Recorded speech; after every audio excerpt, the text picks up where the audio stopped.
Welcome to Licking Non-Vanilla, a sex-positive hour of talk about kink, sexual mores, and writing dirty words.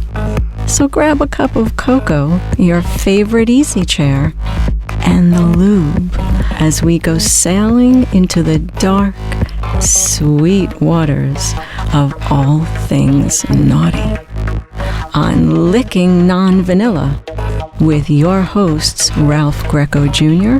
and M. Christian.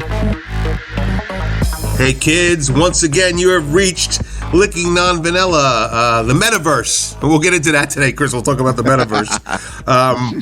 This is Ralph Greco Jr., or this was, or this is, and it's going to be Ralph Greco Jr. Forever on the will one side be. of the world. And forever will be. And across the country from me, but I can see him in my screen right now. You can't, but I can.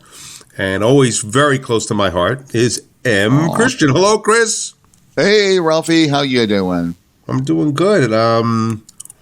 We got past Halloween. Did you have any trick or treaters? No, nothing on this end. Okay. I think my friend Dr. Amy had some, but it was very low. I know I saw some going around. In my neighborhood, I don't really get that many. Yeah, my mom has, because the street I grew up on, where I always go back to for Halloween, is at the end of a dead end street, and all the streets kind of converge there and at a park. And when I was a kid, there was tons and tons of kids, like you were. We were out trick or treating like crazy. And it seems like now there's a whole bunch of kids now again out there doing it, like another generation. So, but I think with the infiltration of trunk and treat and that kind of stuff, that going out on the Halloween thing kind of stopped. What was it like when you were a kid? Where did you grow up? You grew up in L.A. at that point? I was in Whittier, which no one knows about unless you live actually nearby. It was only known for two things: Richard Nixon, because he went to the university there, and Quakers, who, there's a big Quaker population there. Aside from that, Whittier is kind of like one of those non-existent LA cities. But I was there until I was 12, and then moved to Seal Beach, which is just below Long Beach in Southern California. And there we did quite a bit of trick-or-treating and such. I was a little too older at that point, but still had fun doing it. It was a great time. Yeah, I always enjoyed doing things like getting the old spider webs and dry ice out for the cauldron. Yeah. And one year I dressed as Death because I had this full-length cloak and a scythe and the whole thing, and I had like a fencing mask so you couldn't see my face, so I would just lurk around, and that was kind of fun. That's cool. But it was interesting because by that time, of course, I was getting into high school, and so it kind of dropped off. But we always enjoyed doing weird things for Halloween. Yeah, it's my favorite holiday. We had a lot of fun as kids, just going out there and just marauding the neighborhood and getting candy, and it's fun too because I always think when I was working with von Gutenberg, and then now that I work with Dawn, which is Dawn is doing a Matrix with the latex designer. It is the time of year when adults get to be, or dress at least, naughty. Yep. They get to really get their freak fashions flowing. And beyond the sexy nurses and the witches and lusty pirates and stuff. I've seen some stuff out there like that people that you see would never wear in a million trillion years, but on Halloween they just I don't know, they don't even need, it's not even, they're not even fueled by a libation. They just they see women and men dressed like I can't believe the it's beyond cosplay at that point. And it's very interesting to me how people they really lose their inhibitions because they're thinking, well, this I'm allowed to do this time of year, so it's pretty funny. I do love that. I agree with you. It's my favorite holiday because I don't like the holidays. One, it's a lot of buttons. It's like because I didn't have my parents were always arguing, and there's always kind of that forced familyness. It's kind of like if you don't want to do it, suddenly, oh my God, you're a horrible person. You don't do Thanksgiving, Christmas, whatever. Right. Halloween, though, it's like there's nothing connected to it. You can stay home. No one's going to give you a hard time. You can go out. No one's going to give you a hard time. There's no forced gift giving or big meals. It's just like you said, let's dress slutty and go out, or let's dress slutty and stay in, or let's sit around and watch horror movies, that kind of thing. Because, and another thing about it, it's such a wonderfully free-form thing, because you can do whatever you want. Versus like Thanksgiving, if you don't have turkey, oh my God, you're like a communist. Sacrilege. It's like sacrilege. Where's the pumpkin pie? It's like, oh, fuck the pumpkin pie. It's just like, in fact, I've swore this year, because my friend, Amy came up here recently, and she's, so I have actually someone to see. We're going to do like the anti-holidays. Cool. We're going to pick something very different to do for, either one of them. But yeah, I just kind of, and especially I hate, excuse me for going on a rant here, I hate fucking Christmas. It's like this commercialism scrammed down your throat. And if I go into one more store and they're blaring Christmas carols, I'm gonna strangle somebody. It's just like, make this fucking stop. I can't wait till the 26th. But anyway, so that's my rant. So yeah, this is my cranky. This is Chris's cranky time of the year. Yeah, well, that's okay, and it has that effect. I mean, it's just what I don't like is how quickly the holidays come upon us. Even when you're in the middle of one, you're getting you're getting inundated with another one, like you're saying. I think I was seeing Halloween stuff up in August, and I was like, I just don't want to take it easy. Did you ever have occasion when you were in LA to go to any of the professional haunts? Now, I don't know if they became popular later, but I know like Bob Burns, who's a big, he's a big science fiction Halloween memorabilist, and he writes a lot of books about that stuff. And he's done a lot of those like haunts at his house. He makes up, in a haunts, and he has professional actors come in and professional makeup people. Did you ever have an occasion to do any of that stuff in L.A.? One of my biggest regrets is I didn't hear about Burns until I came up, to San Francisco. Right. Because if I had heard about him when I was a kid, I would have definitely done it, because I remember reading about him. He has like the original time machine, or at least a replica. Absolutely. And he's actually a special effects guy too. So it's not just, he's just a fanboy. And I would love to do that, because he's always legendary for what he does during Halloween. But unfortunately, no, I didn't do that. When I got up to San Francisco, that was, of course, when I was married and such, and we talked about before I was in the scene. That was usually like an excuse for a wild party. I was just going to ask you that. I mean, it seems to do that, right? I mean, because we know that there are tropes in the kink world and the BDSM world that certainly have a familiarity to Halloween, and vice versa, right? We were talking to one of our guests. We were talking to about how science fiction and horror dovetail very easily into kink. And so I would think that Halloween time, that must have been an open up for some partying. Oh, absolutely. Absolutely. Oh, yeah. And you're right about the crossover. That's, in fact, it's like, if you drew like a Venn diagram, so you have like cosplay over here, you have anime over there, you have kink, and then you have like, all kinds of different things. There's a huge crossover between them all. And I remember hearing stories about the early days of like science fiction conventions, not early, but the 60s, that they were pretty unhinged, and a lot of mischief getting on there.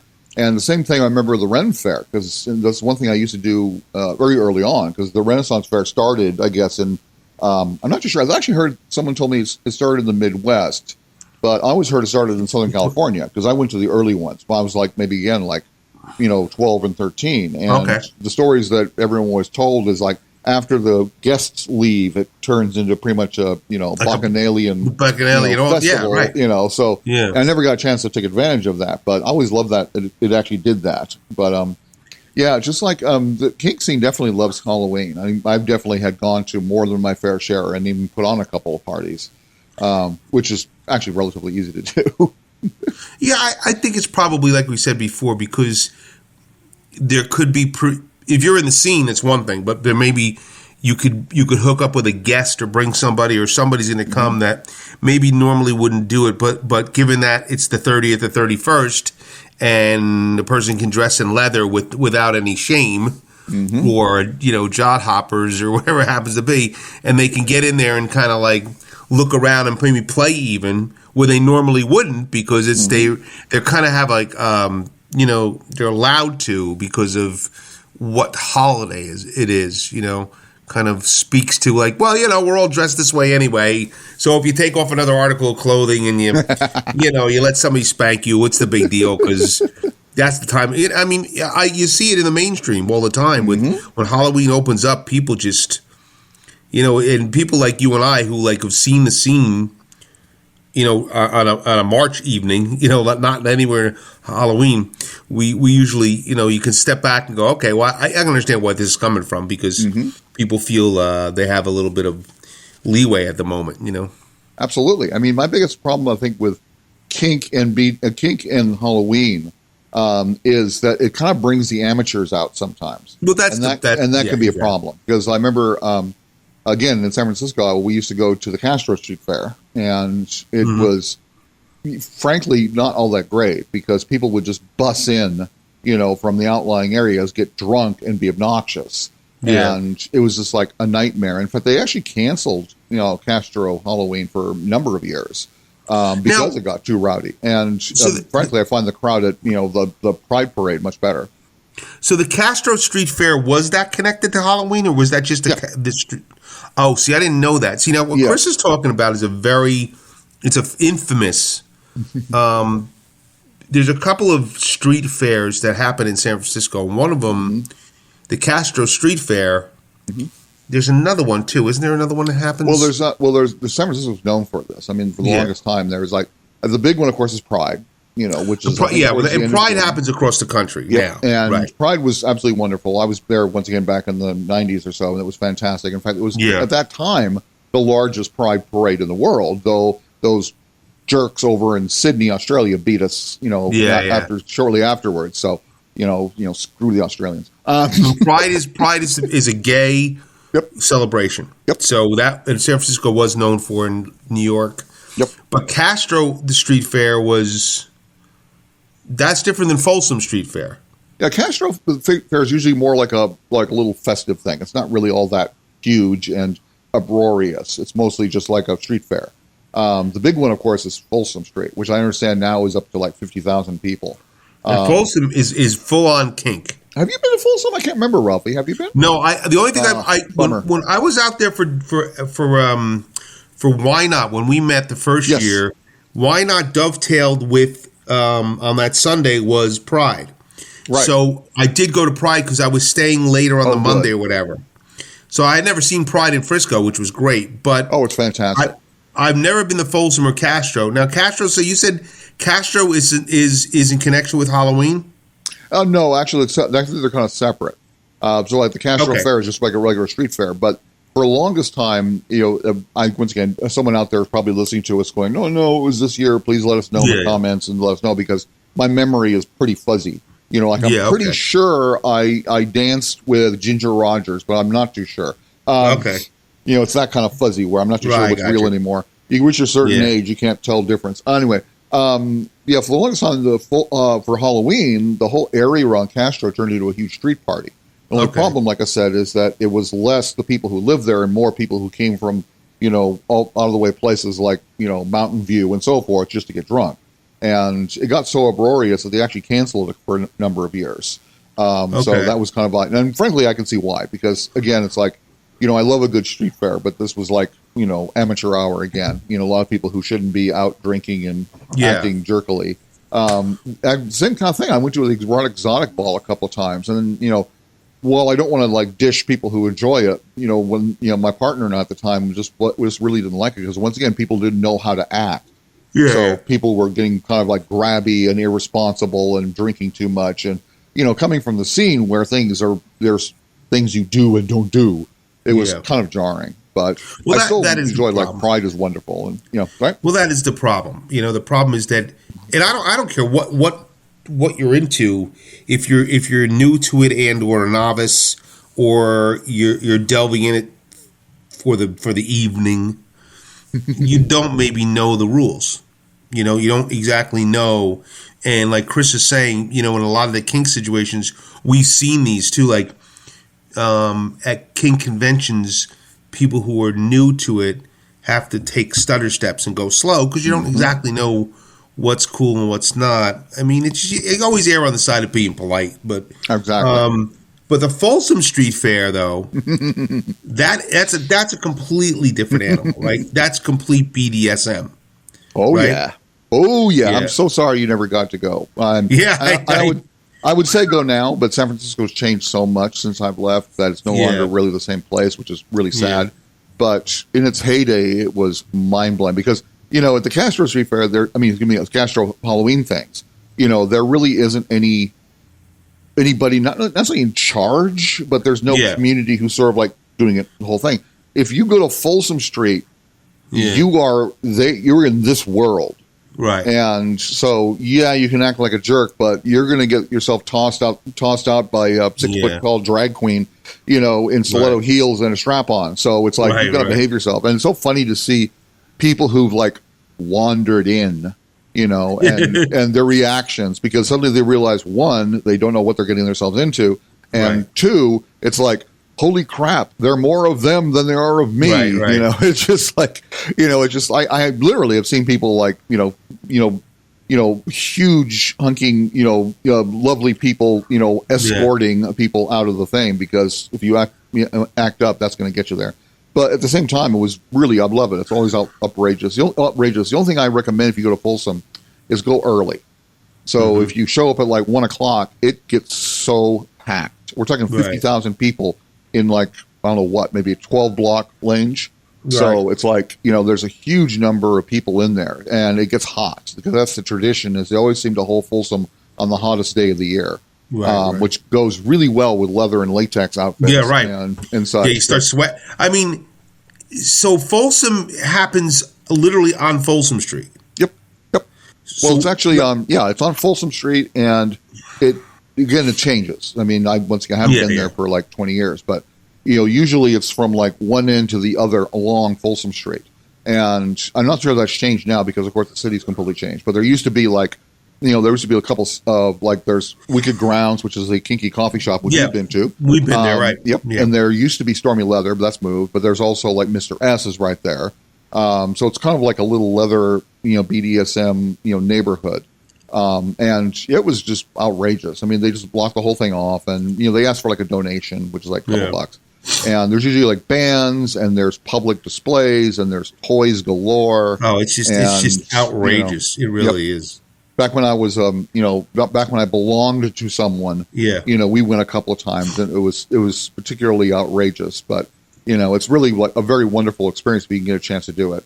So how did this may not even be something you can answer, but first of all, San Francisco changed when you left, because that you were the party. Yeah, once I left, that was it. That's what everybody knows that.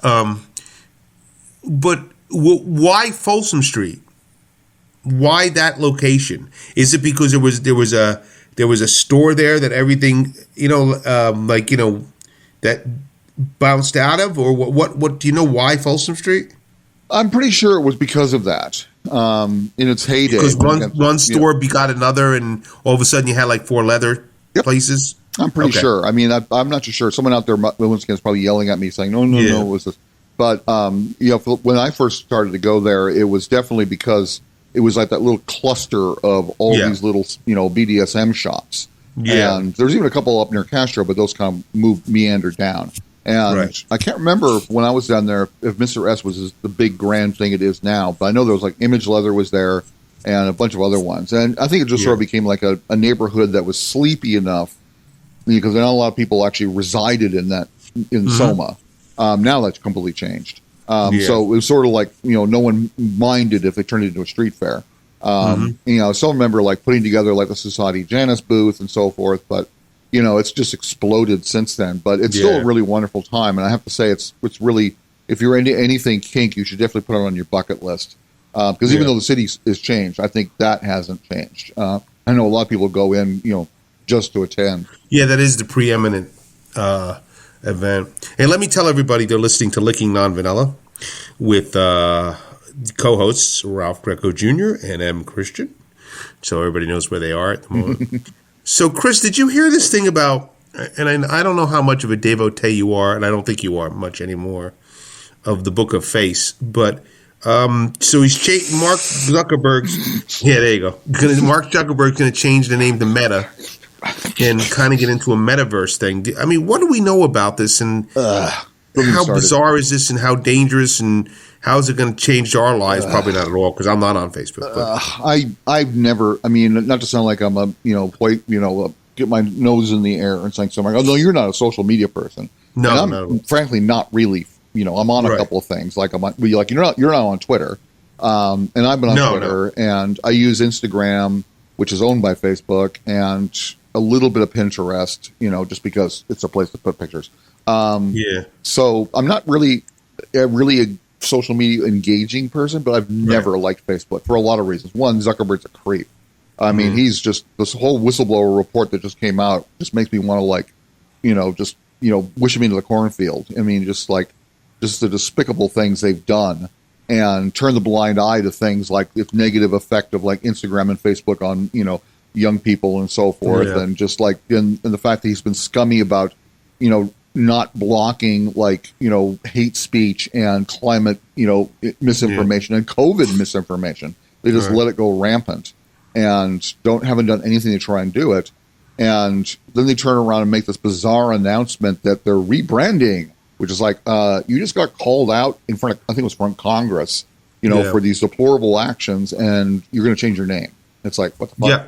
And first of all, it's not an original idea. The whole idea of the metaverse comes from Snow Crash, which is weird when you're trying to base your company's name on a dystopian cyberpunk novel.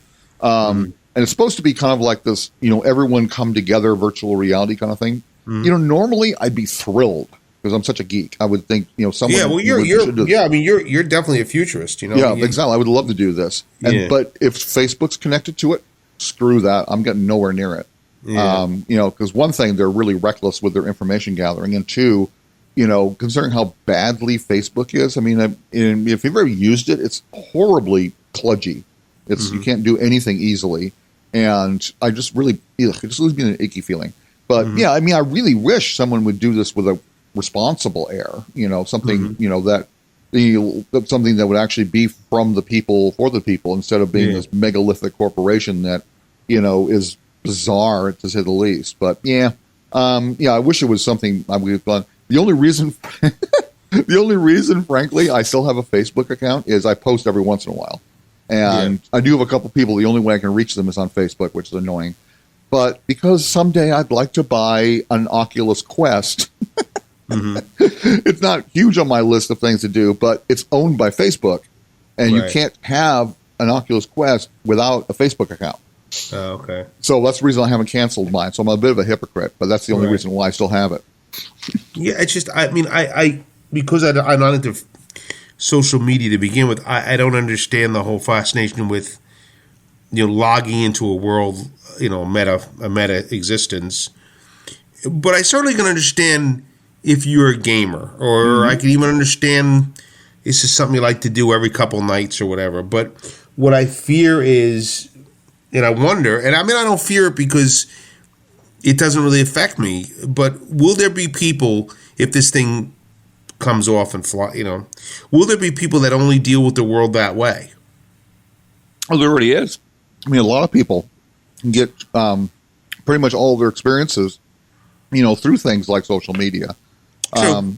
It depends on the person. And I'm not saying that's bad. It's just that, my biggest complaint against, kind of like spending over amounts of time in it is sometimes it can be very detrimental because, like, once again, this whistleblower report pointed out that, people who are particularly emotionally vulnerable or, suffering from low self-esteem, social media can make it 10 times worse. Yeah. So, in that regards, I think it can be toxic. Also, we're seeing so many people who are getting really bizarre and dangerous, information from places like Facebook, because they don't know how to don't know how to process information, in a way that weeds out the crap. And so they, unfortunately, I think, just to be, kind of the snarky old man and the, dystopian for a second, I do think that's really troubling because they don't understand how to separate this bullshit from actual, research and what's actually going on in the world. Yeah. So, some twit from high school they've recently connected with shares this information that COVID's being made out of bull testicles and it comes from Mars, and Biden's a robot, and it's just like, and they just believe it, and it's just like, that's why we're seeing this bizarre, the whole QAnon nonsense and this kind of thing. It's like people have lost the ability to look at information and go, that sounds like shit, and let's check it against real sources. Yeah, well, that's the problem too.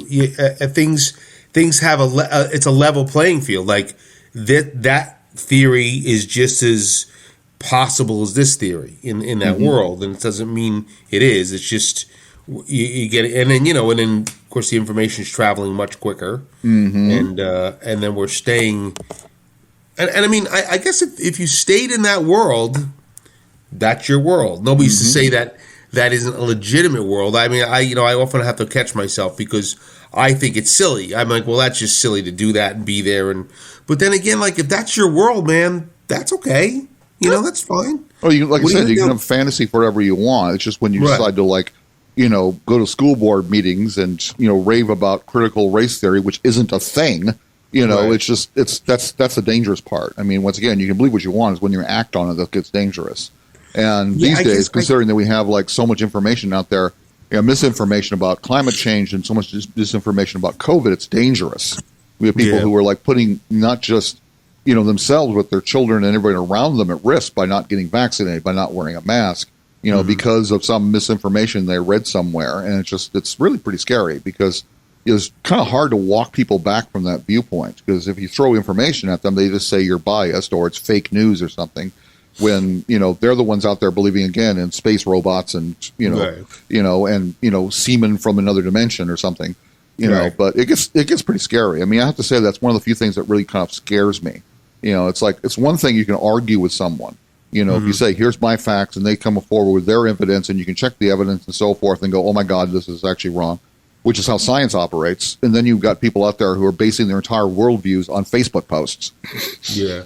That's the thing. I mean, it becomes, and then it becomes you hear it again and louder and reiterated, and then you go where your opinion. Excuse me.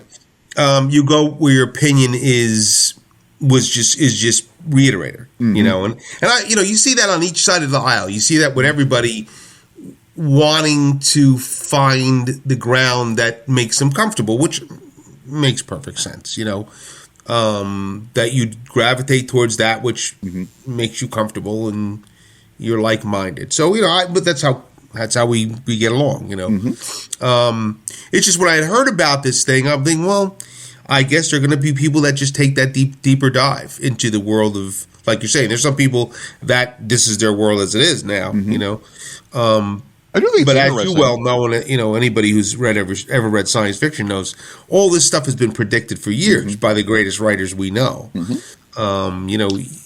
It's funny when every time any of this stuff comes up and somebody's like, wow, look what they're doing now with computers, or look what people are into now. I always say, well, I could have sworn I read that in a short story by Sheckley in 19 whatever. I'm sure this stuff has been expounded upon by the greats. Like people like Ellison and Sheckley and Heinlein and these science fiction writers that we're into. Yeah, recently I've gone on this kick of watching 1960s and 70s television shows that depicted the future. And there's not a lot of them. There's that famous one by Philip Wiley from Name of the Game. I think it's called LA 2017, which is directed by Steven Spielberg. That's cool. And then there's this British one called Play for Tomorrow, which actually was I think it's far better than Booker's Black Mirror, frankly. And that was interesting because it's sometimes they get really accurate, sometimes they don't. And there's also this thing I just saw recently, which was Asimov was on, I think, Johnny Carson. He was predicting. Oh, no, it was things. Letterman. I saw that. Letterman. Thank you, Ralph. It was Letterman. But it was what Mike was talking about, computers getting smaller and the impact of that and so forth. But yeah, it's just that's why this metaverse thing kind of came up. My a little teeny reaction on was cool. It's we're going to have the Matrix. We're going to have the metaverse. We're going to have cyberspace with jacking in and so forth. And then it turned out it was from Facebook, which is oh boy. But yeah, I mean, I'm a huge proponent of this kind of stuff. I mean, again, I don't have a VR headset except for my smartphone version. Right. But I just think it's kind of cool. But at the same time, it is like, does it have to be Facebook? Come on. Yeah. But there's still other things going on up there. I love collecting all this, kind of little bits and pieces of the future that pops in. Things like drones being used in replacing fireworks. Or Right. Augmented reality, which is getting closer and closer, or projection mapping, which is very cool, where they project basically an image over a structure, and it's all computer controlled, so it matches the structure perfectly. It's a really, really phenomenally powerful illusion that they've been doing. Things like that. I think it's just like really cool, really cool. We've seen it. I would say the advent of it in the last, certainly last 3 or 4 years, as far as this in robotics and VR and the sex world, and toys and you get a toy now, you don't plug it in, you put it USB port, So in the sex world, and again, this is stuff that has been written about by the greats for years, that we would have, I'm thinking of the movie with Yul Brynner with Westworld, Yes. Like little sex slave robots, and so we've been involved in this kind of thing for a long time, to be able to interact, maybe not with each other, but interact the way we want and not have to leave our houses in order to masturbate, or have a sexual experience. So, in that regard, as we always know, the adult world always seems to follow or create the technology. It's on the forefront of that technology at all times. For sure. I mean, I think the joke is, like the Lumiere brothers, the first thing someone took a picture of was the house, and the next thing they took a picture of was their dick. Right. The same way it's like, porn basically gave us VHS. Right. Because it was the format of porn, and so therefore it knocked out beta out of the park. Yeah. The DVDs, are also, I've heard a lot of people saying porn was why we have DVDs. And, I don't doubt that at all. Exactly. Yeah. And then virtual reality is the same thing, because you look at the number of virtual reality games out there, it's a pretty good number. But then you look at the number of sites, and we both, I think, reviewed or looked at some of these. It's like there's tons of them now. And they're making more every freaking day. So it's like, I can see why virtual reality would be like, get a huge boost from, from porn and such. The adult world, it makes perfect sense, because like you're saying, you always wondered, like, is the chicken before the egg? Like, did that digital, did VHS, did DVD, did digital, did VR, was that there before? And then the porn, or was the porn, did porn precipitate that? It's like, so wherever there's a new technology happening, you could be pretty rest assured that porn is around somewhere. I'm not saying that, some new technologies happen because of the medical field. Some new technologies happen because of, whatever. But, porn is one of those that just, we always seem to be there, Pretty I just did a review recently for Wildlife, which is this thing coming out, the video game. And it looks like a AAA video game. I mean, the graphics are insane. It's got like open world dynamics, so you can do everything from like, battle bad guys and craft things. But a large part of it is sex, and it's full blown, fully animated. There's a demo out there right now, and it also works with. It's been specially designed to work with LoveSense, sex toys. Yeah. So they're just it's actually integrated into the game as opposed to like an add-on, which is really exciting. Unfortunately, it's Windows only, so I can't do it. But nowadays it's like the number. Just look at the whole thing about sex toys. I still remember, like, it only felt like a couple of decades ago that they were horrible. I mean, they were like cheaply made. They were cheap. They broke easily. They weren't really all that stylish or interesting. And it's just like. Now though, it's like there's company after company after company who is like doing all this phenomenal stuff with like, interactivity, and they work with porn videos, or they work with certain games. It's just really amazing. I mean, it's just like, sometimes they don't work as well as they probably should, because I've had a couple where I just like, okay, do this and then do that with your phone, and it doesn't work, and you're screwed. It's like, oh, come on. Other ones are just like, I mean, I was just doing one the other day. It was just like, I kind of like, okay, crap, I got to review this thing. And not that I don't want to, but sometimes getting the things to work can be a headache. And it was just like beep, beep, it's like okay, it works really easily. It's amazing. Like you're right, because across the board, you can't.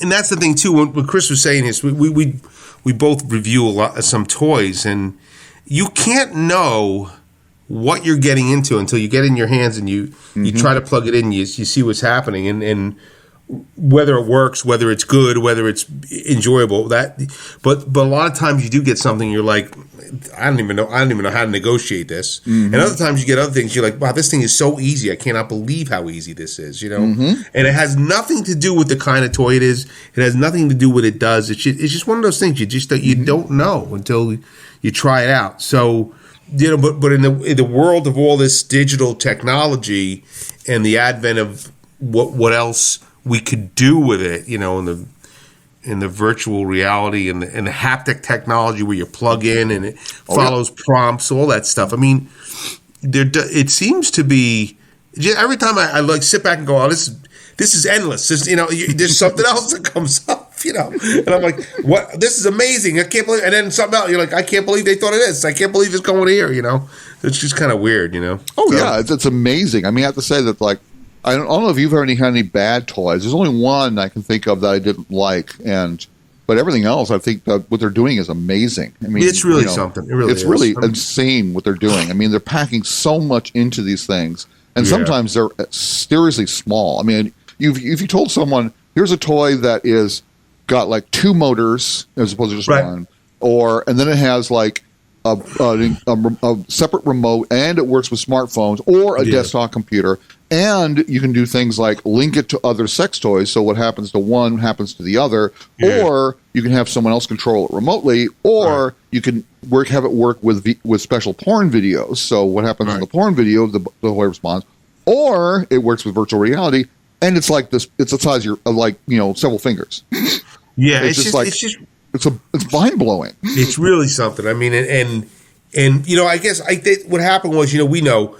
Over the years, what the first jump seemed to be, we're making these toys out of materials that are not dangerous anymore. And then they'd be making these toys so, they have a lot of functionality. And we're making these toys so then the remote control came into it, and now there's you can link these up to what you're watching on a computer, or you can control these by your phone, or power them by. So there's strides that are made all the time, and we've talked to a lot of toy makers actually, beyond just we wanted to make a more comfortable dildo. There's plenty of things that have that get in there and change even the little properties of a toy. We've seen it across the board. Oh yeah, I mean it's like. I don't know if I sent you or not. I posted something on social media. I have a closet now full of sex toys. Just like they were under my bed, but unfortunately my cat likes to go under there, and I think she was getting a little cheesed off that the toys are like pushing her out. But just like it's like I look at this closet and I was like, oh my god, this is ridiculous. But yeah, they're all amazing. I mean, it's like I said, I can think of one toy of all the ones I've reviewed that I would probably not recommend, and I'm not going to mention it, but everything else is like really mind blowing. It's like, again, it's the quality. These things they're taken seriously now. There's so many also companies that are female run and operated. There's like Lorna DiCarlo, which actually won the CES award twice and actually changed the CES rules around sex toys. That's how powerful and persistent they are, which is wonderful. And then we have other toys that are once again designed for people, by people. There's ones that are designed for people with disabilities. There's some designed for, there's even like one website I write for periodically called Hot Octopus. They even have a special part, for trans, users and so forth, which toys work with everybody else. And I'm so glad to see that kind of inclusive language, where it's not like, oh, this is guys and girls, just like, no, this is if you have a penis, this is if you have a vagina and so forth. Yeah. And I also like the fact, too, they're really kind of like really reinventing them, because it used to be that vibrators looked like either wands, so they're not really a sex toy, or they were a dildo. now they look like, I've seen toys in every shape, color, configuration, style. Oh, sure, sure. And some of them you wouldn't even know what it's used for until someone tells you. Yeah, we've gotten a few hours. I'm like, what exactly do I do with this? I think I know where this goes, but I'm not exactly sure. And okay, but that's what's fun about all this stuff. We always tell people, come on and you start experimenting, and because the safety factor is so much better these days. Oh, yes. Oh, the quality is phenomenal. Man, those things were horrible. Now it's like, I think like you mentioned, there's so many of these ones that have like special plastic, so they're hypoallergenic. Silicone has been not only just silicone, but special kinds of silicone that they're non-reactive, which is very common. I think it's pretty much common for silicone base these days, but there also sometimes mix it. Like there's one I was playing with, which is silicone, but then it had a little small part of it that was actually regular plastic, because that doesn't get used, actually, inside somebody. But the quality of these things is really remarkable, which is good because sometimes they can be pretty expensive. But there's also ones we've reviewed a couple of coming out of China, and you'd think when you say that it's going to be cruddy, but no, they're actually really it was great. No, they were great. The weight and the construction and the whole. No, they were the packaging was great. Mm-hmm. Really something. So keep your head. Keep whatever it is out there, guys, and up and lubed and ready to check out what's coming out there. Well, I guess you kind of spent another, I don't know, inordinate amount of time listening to me and Chris babble, licking non-vanilla. But we usually like to get a guest on here, but this time we figured let me just get on here with Chris and. We'll just have a little gaggle about some things. Absolutely. It's always wonderful, Rafi. Which we did. We hope people are listening. Now, to that end, if you are listening out there, and we hope you are. And we hear you breathing. Yeah, we can hear you. Give us a little shout, either on the Twitter or on the Facebook, or email us. Let us know you're out there, because we would like to know you're out there. We see the metrics all the time, but we want to know who's listening and, get some ideas. So, certainly hit us up. And next time we do this, I'm sure we'll have a guest. It's always fun. Anyway. But there's nobody better guesty than us, Chris. Yeah, it's true. That's true. There's nobody better than us. So I just want to thank you, as always, Chris. Thanks for your time. Thank you, Rafi. And your undying friendship. And thank you, listeners. And this has been Ralph Recco Jr. and M. Christian. And you've been listening to Licking Non Vanilla. And we'll see you next time, my little droogs. Goodbye. Bye-bye. And visit us on the web at www.lickingnonvanilla.com.